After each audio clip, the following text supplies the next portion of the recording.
बिस्मिल्लाहिर्रहमानिर्रहीम। आज मैं आपको बताऊंगा ब्लड प्रेशर क्या है, ब्लड प्रेशर ज़्यादा क्या होता है, इसको कैसे डायग्नोज करते हैं, उसकी ट्रीटमेंट क्या है। आपको जैसे मालूम है कि दिल हमारे खून को पंप करता है, ब्लड वेसल जिसको हम आर्टरीज कहते हैं। जब दिल प्रेशर से पंप करता है तो ये आर्टरी इलास्टिक होती हैं, ये इनमें डायलेट कर जाती हैं, फूल जाती हैं। और जब दिल रिलैक्स करता है तो ये आर्टरी वापस वाली चली जाती है। यही वजह है कि हमारे आर्टरीज में जो ब्लड है वो पल्सटाइल होता है, पल्सेस में चलता है, यानी फूलता है फिर वापस आता है, फूलता है वापस आता है। ये जो उसकी वॉल पे आर्टरीज पे प्रेशर पड़ता है इसको हम ब्लड प्रेशर कहते हैं। ये इंतहाई जरूरी है, इसके साथ ही ब्लड आगे मूव करता है सारा। बच्चों में अगर देखें तो ब्लड प्रेशर कम होता है, 70 इस तरह होता है। जो हमारी उम्र बढ़ती है ब्लड प्रेशर बढ़ता जाता है। अब नॉर्मल ब्लड प्रेशर क्या है? नॉर्मल ब्लड प्रेशर ऊपर वाला है, जो सिस्टोलिक है, जब दिल कॉन्ट्रैक्ट करता है और आर्टरी पे जोर पड़ता है उसको हम सिस्टोलिक कहते हैं, ऊपर वाला। और जब हार्ट रिलैक्स करता है और ये वापस आर्टरी सिकुड़ जाती है अपनी जगह पे, उसको हम डायस्टोलिक कहते हैं। डायस्टोलिक प्रेशर भी हमें चाहिए। अब ये होना कितना चाहिए? जो सिस्टोलिक है ये उम्र के साथ है। 60 के कम उम्र का तकरीबन ऊपर वाला प्रेशर 100 से लेके 135-40 तक ये तकरीबन नॉर्मल है। आजकल ट्रेंड है इसको कम बताने का, लेकिन हम इसको यही समझते हैं कि ऊपर वाला ब्लड प्रेशर 100 से लेके 140 तक नॉर्मल है, नीचे वाला 60 से लेके 90 तक है। हालांकि मॉडर्न जो आजकल स्टैटिस्टिक डाटा है उसमें नीचे वाले को 85 ले रहे हैं, ऊपर वाले को 130 ले रहे हैं। ये बड़े कम लोगों में होता है। हम इसको 100 से 140 ऊपर वाला लेते हैं, 60 to 90 नीचे वाला लेते हैं। इसके ऊपर जब भी कुछ ज्यादा होगा ब्लड प्रेशर तो हम उसको blood pressure, high blood pressure कहते हैं।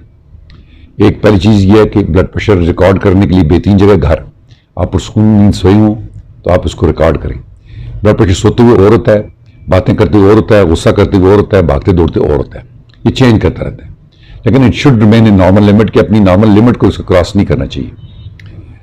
ये हमारे पास बेताशे लोग आते हैं कि हमारा ब्लड प्रेशर कम है। अगर उनका दिल ठीक है, सब कुछ ठीक है, तो कम ब्लड प्रेशर कोई बीमारी नहीं है, ये इनएक्टिविटी की निशानी है। लेडीज में ज्यादातर होता है। एक बंदा चलता फिरता है, उसका 80 भी ब्लड प्रेशर तो ठीक है, नॉर्मल है। जहां तक तल्ले क्या हाई ब्लड प्रेशर की, तो ये मैंने जिस तरह आपको बताया कि ऊपर वाला 140 से ज्यादा हो जाए, नीचे वाला 90 से ऊपर जाए तो हम इसको हाइपरटेंशन कहते हैं या हाई ब्लड प्रेशर कहते हैं। चेक घर पे करना चाहिए। अब जब ये किसी को हो जाए तो फिर क्या चीज? सबसे पहले तो लाइफ मॉडिफिकेशन है, रिस्क मॉडिफिकेशन है कि आपने हर रोज अच्छे पार्क में, बाग में, सबज जगह पे जाके आपने चलना है, लेकिन जेंटल चलना है। दौड़ने से, भागने से या बहुत हैवी जिम की एक्सरसाइज करने से आपका बीपी बढ़ जाता है। तो आप अगर सिंपल लाइट सी वो करें या गेम सिंपल सी हो, लाइक बैडमिंटन टाइप या टेबल टेनिस टाइप, या आप गोल्फ ले लें, ये अच्छी एक्सरसाइज हैं। इसमें ब्लड प्रेशर बढ़ता नहीं है, आप रिलैक्स होते हैं, माइंड आपका रिलैक्स करता है तो बीपी भी रिलैक्स हो जाता है। तो एक तो आपका क्या भाई, आपने वॉक करनी है, अपना वजन कम करना है। खाने पीने में ब्लड प्रेशर का एक ही चीज है कि जो नमक है इसको आप बंद करें। नमक किसी शक्ल में भी खतरनाक है, नमक हमारी जरूरत में नहीं है और बहुत कम इस्तेमाल करना चाहिए। ये जो रिफाइंड साल्ट है इस पर पाबंदी होनी चाहिए। रिफाइंड साल्ट इंतहाई गलत चीज़ है। अगर किसी को नमक इस्तेमाल भी करना है कि हिमालयन साल्ट जो पत्थर वाला नमक है वो तोड़ के थोड़ा बहुत डाल दें। लेकिन पाकिस्तान में हमारी आदत बन गई है, खीरे के पे हम नमक डालते हैं, सेब पे हम नमक डालते हैं, अमरूद के हम नमक डालते हैं, आटा और जो हमारी करी होती है सालन उसमें भी हम दोनों में नमक डालते हैं। ये चीज़ें नहीं होनी चाहिए। जो ब्लड प्रेशर के मरीज हैं वो नमक कट डाउन करें।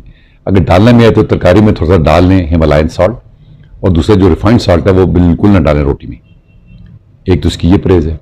तीसरा जो हमारे यहाँ स्टोर्ड फूड होता है, ये जो बनी बनाई चीज़ें होती हैं और स्टोर्ड होती हैं, इनमें बेताशा नमक डालते हैं।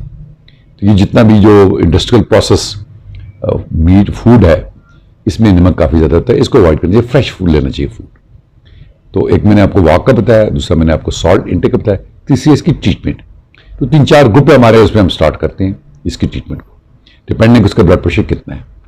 जब ये ब्लड प्रेशर बेताशा ज्यादा हो जाए, मिसाल के तौर पर ऊपर वाला प्रेशर ये 180 को क्रॉस कर जाए, ये 200 को क्रॉस कर जाए, तो इसको मैलिग्नेंट हाइपरटेंशन कहते हैं। उसके साइड इफेक्ट्स बड़े होते हैं। वो एक तो ब्रेन आपका हेमरेज हो सकता है, आपको सारी जिंदगी के लिए डिसेबल कर सकता है, वो आंखों में ब्लीडिंग कर सकता है, वो आपको हार्ट अटैक कर सकता है। उसकी वजह से आटा में टी हो जाता है, डिसेक्शन ऑफ आटा हो जाती है। इसको बहुत ही सीरियसली लेना चाहिए। अगर जिन लोगों को है तो अपना ब्लड प्रेशर खुद रखें, चेक करें, मॉनिटर करें, डायरी में लिखें। और इसकी ट्रीटमेंट 3-4 ग्रुप है मेडिसिन का, वो फिर आपका ज़रा कार्डियोलॉजिस्ट या फिजिशियंस या डॉक्टर जो भी है वो उसको देख देख के लिखें। आजकल बड़ी इफेक्टिव ट्रीटमेंट्स हैं, कम्बिनेशन में ट्रीटमेंट्स हैं, और ये ट्रीटमेंट कम्बिनेशन में आपका ब्लड प्रेशर नीचे ले आ सकती है। लेकिन फिर डिपेंड करता है कि आपने लाइफ स्टाइल क्या किया। अगर आपने चिड़चिड़ापन है, आपने लड़ना झगड़ना है, आपने कोई गुस्सा करना है, आपने कोई पॉलिटिकल डिस्कशन अननेसेसरी किस्म की इस तरह की करनी है। हमारे यहाँ लेडीज चली जाती है फौतगी पे, वहाँ पे उनको ज़रूरत है उनको रोना, वो ज़बरदस्ती रोएंगी, और जब वो रोएंगी या वहाँ पे वो मातम करेंगी तो उनका ब्लड प्रेशर बढ़ना ही बढ़ना है। आपने इन चीज़ों पुरसकून ज़िंदगी गुजारनी है, वॉक करनी है, रिलैक्स होना है आपने, और अपना खाने पीने का आपने बहुत ही एहतियात करनी है, जिसमें मैंने कहा नमक की बड़ी कट डाउन कर। तो ये कोई ऐसी मसला नहीं है जिस पर कंट्रोल नहीं किया जा सके, लेकिन दुनिया में बहुत बड़ा मसला प्रॉब्लम है। जितनी से बचत की जाए उतनी अच्छी है। ये इसकी जानलेवा इफेक्ट्स होती हैं, खासकर जो स्ट्रोक है किसी को हो जाए सारी ज़िंदगी के लिए डिसेबल हो जाता है। बहुत बहुत शुक्रिया।